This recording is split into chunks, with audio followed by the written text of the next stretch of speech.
കൊച്ചിയിൽ ഓൺലൈൻ തട്ടിപ്പിലൂടെ വ്യവസായിക്ക് 25 കോടി രൂപ നഷ്ടമായ കേസ് പ്രത്യേക സംഘം അന്വേഷിക്കും. കൊച്ചി DCP ജുവനപ്പുടി മഹേഷിന്റെ നേതൃത്വത്തിലാണ് അന്വേഷണം. 23 അക്കൗണ്ടുകളിലൂടെ 96 ഇടപാടുകൾ നടന്നിട്ടുണ്ട് എന്നും രാജ്യത്തിന് പുറത്തും ഇടപാടുകൾ ഉണ്ടായിരുന്നുവെന്നും പോലീസ് കണ്ടെത്തിയിട്ടുണ്ട്. കേരളത്തിൽ ആദ്യമായാണ് ഒരു വ്യക്തിക്ക് ഓൺലൈൻ തട്ടിപ്പിലൂടെ 25 കോടി നഷ്ടമാകുന്നത്. കടവന്ത്ര സ്വദേശിയായ വ്യവസായി നിമേഷിന്റെ പരാതിയിലാണ് കൊച്ചി സൈബർ പോലീസ് കേസെടുത്തത്. പോലീസ് അന്വേഷണത്തിൽ 23 അക്കൗണ്ടുകളിലൂടെ 96 ഇടപാടുകൾ നടന്നിട്ടുണ്ടെന്നും ഡോളറിൽ ഇടപാടുകൾ നടന്നുവെന്നും കണ്ടെത്തിയിട്ടുണ്ട്. കേസിന്റെ വ്യാപ്തി പരിഗണിച്ചാണ് പ്രത്യേക അന്വേഷണ സംഘം രൂപീകരിച്ചത്. ഇന്ന് നമ്മളൊരു സ്പെഷ്യൽ ഇൻവെസ്റ്റിഗേഷൻ ടീം രൂപീകരിക്കുന്നുണ്ട്.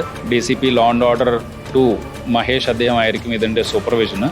2023 മാർച്ചിനും കഴിഞ്ഞ മാസത്തിനും ഇടയിലുള്ള കാലയളവിലാണ് തട്ടിപ്പ് നടന്നത്. വെബ്സൈറ്റ് വഴി ട്രേഡിംഗ് നടത്തിയാൽ വൻ ലാഭം ലഭിക്കുമെന്ന് വാഗ്ദാനം ചെയ്തായിരുന്നു തട്ടിപ്പ്.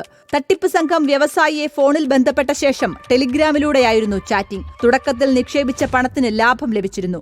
ഇതിൽ വിശ്വസിച്ചാണ് വ്യവസായി പലപ്പോഴായി 25 കോടിയോളം രൂപ നിക്ഷേപിച്ചത്.